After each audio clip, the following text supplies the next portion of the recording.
نعرے تکبیر، نعرے رسالت، جشن میلاد النبی، نعرے تکبیر، نعرے رسالت۔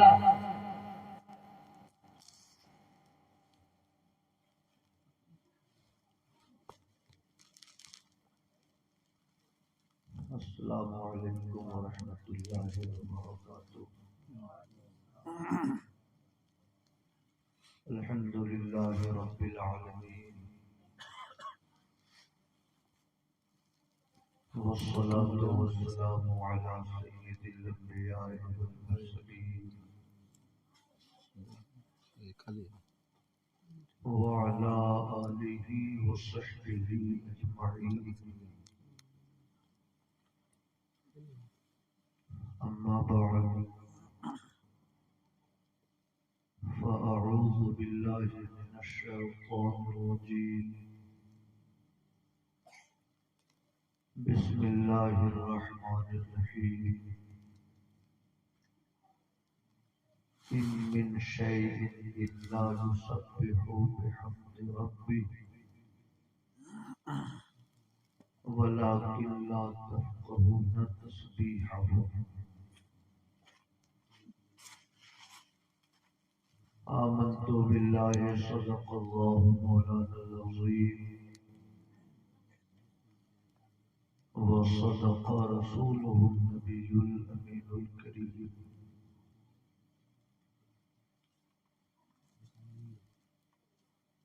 انتہائی احترام و عقیدت کے ساتھ اپنے آقا کے دربار گہربار میں درود و سلام کی نظر پیش کیجیے۔ اللہم صلی علی سیدنا و مولانا محمد معدن الجود والکرم وعلی آلہ وصحبہ وبارک وسلم۔ صلاۃ و سلام علیک یا رسول اللہ۔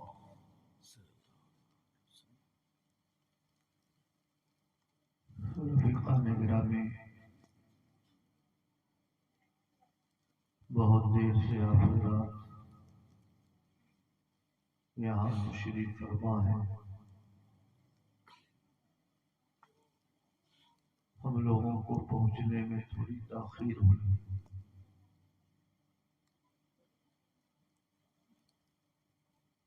پھر بھی جتنے لوگ یہاں موجود ہیں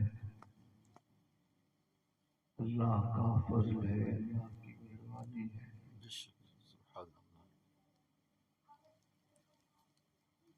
آپ کی خوش نصیبی ہے کہ آپ سب اللہ عز و جل کے ذکر کی مجلس میں بیٹھے ہیں۔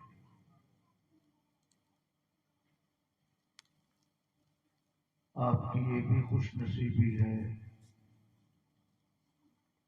کہ تھوڑی دیر کے بعد استاذ العلماء مخدوم گرامی قدر حضور نصیر ملت صاحب قبلہ بھی یہاں تشریف لانے والے ہیں۔ سبحان اللہ، سبحان اللہ۔ تھوڑی دیر کے لیے میں آپ حضرات کے درمیان حاضر ہوا ہوں، چند باتیں عرض کر کے میں آپ حضرات سے رخصت ہو جاؤں گا۔ درود پاک پیش کرے۔ اللہم صلی علی سیدنا و مولانا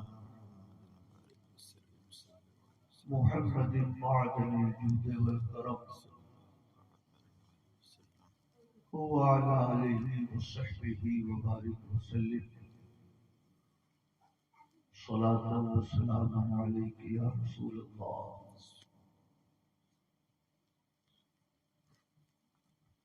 عزیزان گرامی، میں نے قرآن شریف کی آیت پڑھی ہے، ان من شیء الا یسبح بحمد ربہ دنیا میں کوئی بھی چیز ایسی نہیں ہے جو اللہ کی بڑائی بیان نہ کرتی ہو، اللہ کی حمد و ثنا نہ بیان کرتی ہو، وَلَٰكِن لَا تَفْقَهُونَ تَسْبِيحَهُمْ، لیکن اے انسانوں تم ان کی تسبیح کو، ان کی حمد و ثنا کو نہیں سمجھ سکتے ہو۔ بے شک بے شک۔ دوسری آیت شریفہ میں فرمایا گیا یسبح للہ ما فی السماوات والارض، آسمان و زمین میں جو کچھ ہے سب اللہ کی پاکی بیان کرتی ہے۔ میرے بھائیوں، ہر چیز کیسے پاکی بیان کرتی ہے؟ ہم نے درختوں کو تو کبھی سبحان اللہ کہتے ہوئے نہیں سنا، ہم نے پتھروں کو الحمدللہ کہتے ہوئے نہیں سنا، ہم نے پہاڑوں کے ذروں کو اللہ اکبر کہتے ہوئے نہیں سنا۔ تو اس آیت شریفہ کا مطلب کیا ہے؟ یسبح للہ ما فی السماوات والارض، آسمان و زمین میں جو کچھ ہے وہ اللہ کی تسبیح پڑھتی ہے، بے شک۔ اللہ کی پاکی بیان کرتی ہے۔ اس آیت شریفہ کا مطلب کیا ہے؟ مفسرین ارشاد فرماتے ہیں کہ تسبیح کی 3-4 قسمیں ہوتی ہیں۔ تسبیح بالقول، تسبیح بالفعل، تسبیح بالجوارح، تسبیح بالحال۔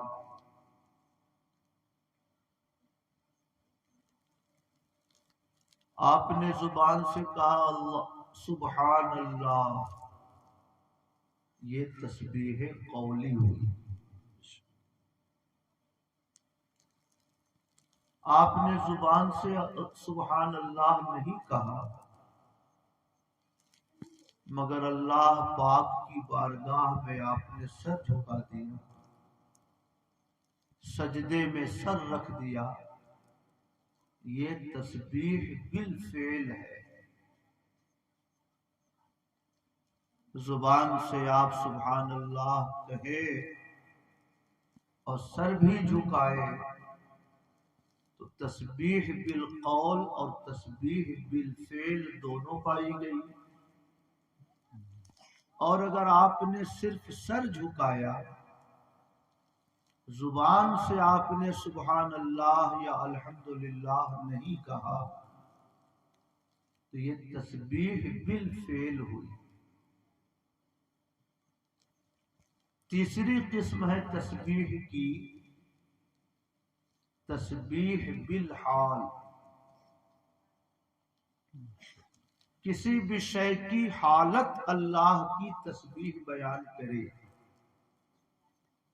جیسے ہم آپ کے گاؤں میں آئے، حافظ شاہد صاحب نے، شاہد ہی نام مولانا زاہد صاحب نے ایک کرسی لا کر رکھی کہ حضور نصیر ملت تشریف لائیں گے تو انہی پر ہم ان کو بیٹھائیں گے۔ کرسی بہت خوبصورت تھی، نقش و نگار بہت اچھا تھا، سائز بہت اچھی تھی، کرسی بہت آرام دہ تھی. کرسی کو دیکھتے ہی حضور نصیر ملت نے فرمایا کرسی بہت اچھی ہے، اس کا بنانے والا کاریگر کہاں کا ہے؟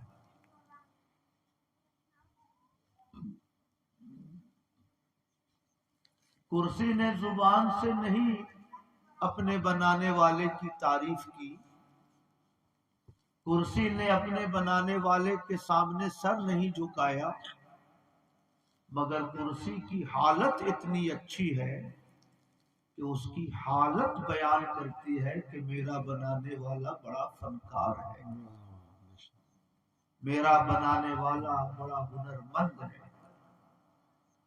میرے بھائیوں، اس کو تسبیح بالحال کہتے ہیں.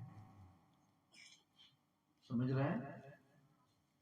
کوئی شے زبان سے تسبیح بیان کرے کہ نہ کرے، کوئی شے اپنے فعل سے اللہ کی تسبیح بیان کرے نہ کرے، مگر کوئی شے اتنی اچھی ہو کہ اس کا وجود بنانے والے پروردگار کی بڑائی پر دلالت کرتا ہو، اس کو تسبیح بالحال کہتے ہیں. سمجھ رہے ہیں؟ علماء میں سے زیادہ تر علماء نے ارشاد فرمایا کہ یسبح للہ ما فی السماوات والارض میں یہ بات جو ارشاد فرمائی گئی کہ آسمان و زمین میں جو کچھ ہے سب اللہ کی تسبیح بیان کرتی ہے، اس سے مراد تسبیح بالقول نہیں ہے، تسبیح بالفعل نہیں ہے، بلکہ تسبیح بالحال ہے. سمجھ رہے ہیں؟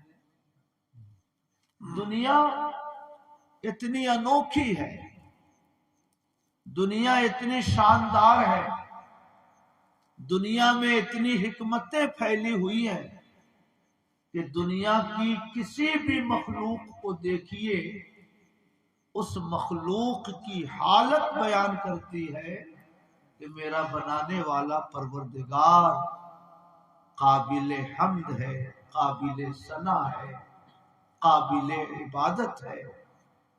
تو ہر شے زبان سے تسبیح بیان کرے نہ کرے، مگر اس کا وجود اللہ کی پاکی بیان کرتا ہے. بے شک سبحان اللہ. سمجھ رہے ہیں؟ تھوڑا سا اس کو اور صاف کر لیں. آپ کسی بھی شے کو لے لیں، زمین کاشتکاروں کے لیے سب سے بڑا سرمایہ. اللہ نے یہ زمین کتنی حکمت سے پیدا فرمائی. اگر یہ زمین پہاڑوں کی طرح سخت ہوتی تو کاشتکار نہ زمین کی جوتائی کر پاتا، نہ کاشتکار اس میں بیج ڈال پاتا، نہ کاشتکار اس میں اس کے ذریعے اپنے لیے غلے پیدا کر پاتا. موسم کی تمازت الگ سے ہوتی، کنواں کھودنا الگ مشکل ہوتا، سفر کرنا اور مشکل ہوتا. اگر یہ زمین سخت ہوتی پہاڑوں کی طرح تو آدمی کے لیے رزق کی فراہمی مشکل ہو جاتی ہے نا. اور اگر یہ زمین دلدل کی طرح نرم ہوتی تو نقصان کیا ہوتا؟ مولانا خالد صاحب ایک کالم کھڑا کرتے اور گھنٹے 2 گھنٹے میں وہ کالم گر جاتا. حاجی طیب صاحب دیوار کھڑی کرتے اپنے مدرسے کی، آدھے گھنٹے میں وہ دیوار پلٹ جاتی. مولانا زاہد صاحب شامیانہ لگاتے حضور نصیر ملت کے استقبال میں، زمین دلدلی ہوتی 10 منٹ کے بعد یہ شامیانہ الٹ جاتا، نہ یہاں کرسی ہوتی نہ یہاں مائک ہوتا۔ زمین اگر دلدل کی طرح نرم ہوتی تو انسان یہاں سے اسے امان اللہ صاحب کے گھر جانا ہوتا، ایک قدم ڈالتا پاؤں مٹی میں پھنس گیا، وہ نکالتے نکالتے پریشان دوسرا قدم ڈالا، دوسرا قدم بھی مٹی میں پھنس جاتا۔ اب پہلے قدم کو نکالے کہ دوسرے قدم کو نکالے؟ مدینہ شریف اور مکہ شریف جانا تو بہت دور کی بات ہے، امان اللہ صاحب کے دروازے تک پہنچنا بہت ٹیڑھی کھیر ہو جاتا۔ جو جہاں ہے وہیں اس کو رہنا پڑتا، نہ ہم رشتہ داروں میں جا پاتے، نہ ہم بیماری کی صورت میں ڈاکٹروں سے مل پاتے، نہ ہم اپنے رشتہ داروں کی جنازہ میں شریک ہو پاتے۔ اگر یہ زمین پہاڑوں کی طرح سخت ہوتی تو بھی زندگی دشوار ہوتی، اگر یہ زمین دلدل کی طرح نرم ہوتی تب بھی زندگی دشوار ہوتی۔ خدا کی عظیم الشان قدرت دیکھیے، اس نے مٹی کو، زمین کو کتنی حکمت بالغہ سے پیدا فرمایا۔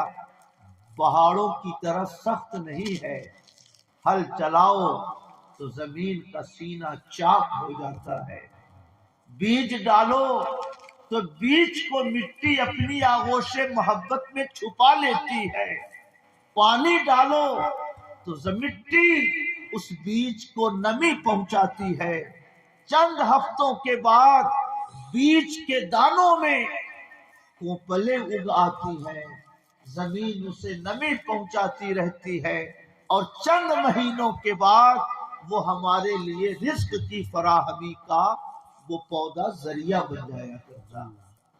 سبحان اللہ۔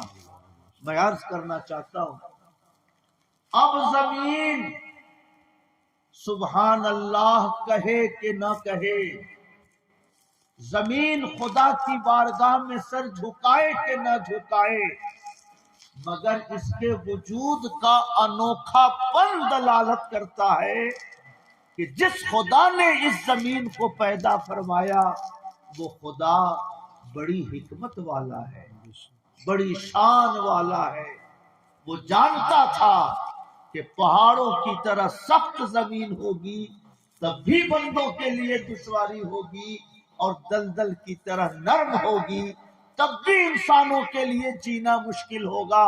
اس لیے نہ اس نے پہاڑوں کی طرح سخت بنایا، نہ اس نے دلدل کی طرح نرم بنایا، ایسا ہموار بنایا کہ اگر کاشتکاری کرنی ہو تو چھوٹے سے آلے سے زمین کے سینے کو چاک کر سکتے ہو، اور سخت اتنا بنایا کہ اگر دیوار کھڑی کر دو تو سینکڑوں سال تک اس دیوار کو یہ زمین سینے سے لگائے رکھتی ہے، اور انسانوں کو رہنے کے لیے اپنی محبت کا شامیانہ فراہم کرتی ہے۔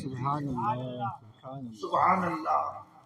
اسی کو اللہ پاک نے ذکر فرمایا، الم نجعل الارض مہادا، اے انسانوں غور کیوں نہیں کرتے ہو، کیا ہم نے تمہارے لیے زمین کو ہموار نہیں کیا؟ کیا ہم نے زمین کو تمہاری رہائش کے قابل نہیں بنایا؟ کیا ہم نے زمین کو پودے اگانے کے لائق نہیں بنایا؟ یہ میرا احسان ہے تمہارے اوپر کہ ہم نے زمین کو تمہارے لیے نرم اور ہموار بنایا۔ کہیے سبحان اللہ۔ میرے بھائیو، اگر 2-4-10 مخلوق کی ہم تشریح کریں تو کافی وقت گزر جائے گا۔ درجن بھر لوگ بچے ہیں، وہ بھی یہ کہہ کے چل دیں گے یہاں سے کہ آپ کو جتنی دیر تقریر کرنی ہو کیجئے، میں چلا اپنے گھر، ہوگا نا؟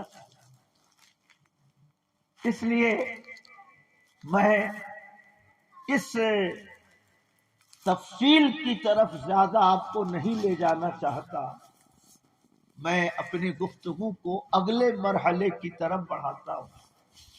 میرے بھائیوں، اللہ پاک نے انسانوں کو دنیا میں بھیجا۔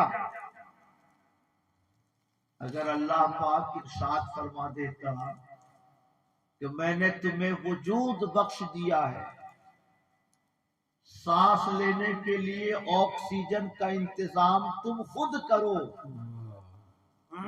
سمجھ رہے ہیں؟ تو کتنے لوگ ہم لوگوں میں زندہ ہوتے۔ کورونا کے زمانے میں آکسیجن کی کمی سے کتنے لوگ دنیا سے چلے گئے۔ آپ کے پاس اس کے وہ شمارے موجود ہیں۔ ہندوستان کی حکومت نے کہا 5 سے 6 لاکھ لوگوں کی موت ہوئی، مگر WHO نے رپورٹ دیا کہ کم سے کم 50 لاکھ لوگوں کی موت انڈیا میں ہوئی ہے۔ سمجھ رہے ہیں؟ کس کی وجہ سے موت ہوئی؟ آکسیجن نہ ملنے کی وجہ سے۔ سبحان اللہ، اللہ پاک نے بندوں کو دنیا میں بھیج دیا۔ اگر وہ ارشاد فرما دیتا کہ ہم نے تجھے وجود بخش دیا ہے، زندگی گزارنے کے لیے آکسیجن کا انتظام تم خود کرو، تو مالدار لوگ تو 4-6 مہینہ جی لیتے، مگر غریبوں کے لیے 1 دن کی زندگی بھی مشکل ہو جاتی۔ مگر خدا کی قدرت دیکھیے، اللہ رب العزت نے اپنی حکمت بالغہ سے آکسیجن کو اتنی وافر مقدار میں پیدا فرما دیا کہ کسی غریب کی جھونپڑی میں کوئی رہتا ہو، آکسیجن اس کے دروازے تک بھی پہنچ جاتی ہے۔ کوئی بڑے اونچے محل میں رہتا ہو، آکسیجن اس کے دروازے تک بھی پہنچ جاتا ہے۔ کوئی تاریک کوٹھری میں زندگی گزارتا ہو، ہواؤں کے جوش پر آکسیجن اس تاریک کوٹھری میں بھی پہنچ جاتی ہے۔ خدا کو پتا ہے کہ آکسیجن اگر میرے بندوں کو نہیں ملے گا تو نہ 2 پیر والے زندہ رہ سکیں گے، نہ 4 پیر والے زندہ رہ سکیں گے۔ اس لیے خدا نے اسے اتنا عرضہ فرما دیا کہ کوئی پہاڑوں کی چوٹیوں پر رہتا ہو، آکسیجن وہاں بھی اسے ملتا ہے، اور کوئی پہاڑوں کے غار میں رہتا ہو، آکسیجن اسے بھی وہاں قدرت کی طرف سے فراہم کیا جاتا ہے۔ سبحان اللہ۔ میرے بھائیوں، آکسیجن کے بعد انسانوں کو ضرورت پانی کی ہے۔ اگر اللہ پاک نے پانی کے لیے بھی یہی ارشاد فرمایا ہوتا کہ میں نے تجھے وجود بخش دیا، میں نے تمہارے جینے کے لیے آکسیجن فضاؤں میں بکھیر دیا، اب تم پانی کہاں سے پیو گے؟ اے انسانوں، تم خود اس کا انتظام کرو۔ سمجھ رہے ہیں؟ زندگی اتنی آسان نہیں ہوتی۔ پانی کا ذخیرہ زمین کے نیچے ہے، پانی کا ذخیرہ سمندروں میں ہے، دریاؤں میں ہے، اور اتفاق ہے کہ 36 گڑھ سے کوئی سمندر نہ ٹچ کرتا ہے، نہ سمندر کوئی یہاں سے بہتا ہے۔ کیرلا والے تو سمندر کے پانی سے کچھ زندگی گزار لیتے، آندھرا پردیش، بنگال، تمل ناڈو والے تو سمندر کے پانی سے نہا دھو لیتے، مگر آپ کہاں جاتے؟ آپ پانی کا انتظام کہاں سے کرتے؟ سبحان اللہ، اللہ تعالی کی قدرت دیکھو۔ سورج نکلتا ہے، سورج کی شعاعیں سمندر کے پانی پہ پڑتی ہیں، سمندر سے بھاپ بلند ہوتا ہے، نمک نیچے رہ گیا، نمک نیچے رہ گیا، شفاف پانی بھاپ کے ذروں میں تبدیل ہو کر فضاؤں میں بلند ہوا، پھر اسے بادل کی شکل دی گئی۔ اب ہوائیں چلتی ہیں، بادلوں کو ہانک کر راجستھان لے جاتی ہیں، گجرات لے جاتی ہیں، بادلوں کو ہانک کر نیپال اور کاٹھمنڈو لے جاتی ہے۔ آسمان کے نیچے جو طبقہ زمہریریہ ہے، جہاں پہ ٹھنڈک بہت زیادہ ہے، جب یہ بادل بلند ہوتے ہوتے اس حصے تک پہنچتا ہے، وہاں کی ٹھنڈک اسے ٹچ کرتی ہے، اور یہ بادل بارش کے قطروں کی شکل میں امیروں کے دروازے تک بھی پانی برسا دیتا ہے، اور غریبوں کی جھونپڑی پر بھی وہ بادل پانی برسا دیتا ہے۔ سبحان اللہ، سبحان اللہ۔ نہ وہ دھرم دیکھتا ہے، نہ وہ ذات دیکھتا ہے، نہ وہ عالم اور جاہل میں امتیاز کرتا ہے، نہ وہ مرد و عورت میں کوئی تفریق کرتا ہے۔ اسے معلوم ہے خدا نے اسے مسخر فرما رکھا ہے، اسے پانی پہنچانا ہے، وہ کلمہ پڑھنے والا ہو کہ نہ پڑھنے والا ہو، مگر خدا کی رحمتوں کا جو یہ نظام ہے، تمام اہل عالم کے لیے وہ پانی کی فراہمی کا ذریعہ بنا سکتا ہے۔ بے شک سبحان اللہ، محبت سے کہیے سبحان اللہ۔ سبحان اللہ۔ میرے بھائیوں، میں آپ سے عرض کرنا چاہتا ہوں، اگر سمندر کا پانی نمک کے ساتھ بلند ہوا ہوتا اور وہ نمکین پانی کی بارش کھیتیوں پہ ہوئی ہوتی، تو نہ وہ کھیتی ہوتی، نہ وہ زمین مستقبل میں کاشتکاری کے لائق ہوتی، ہے کہ نہیں ایسا؟ جس زمین میں نمک نکل آئے، کاشتکار کہتے ہیں کہ اب اس میں کھیتی نہیں ہوگی، بنجر ہو گئی زمین۔ نیچے سے نمک نکل آئے تو زمین ناقابل کاشت۔ اگر سال میں 2 4 10 بار نمک کی بارش ہوتی تو انسانوں کے لیے وہ زمین کاشتکاری کے لائق کیسے ہوتی؟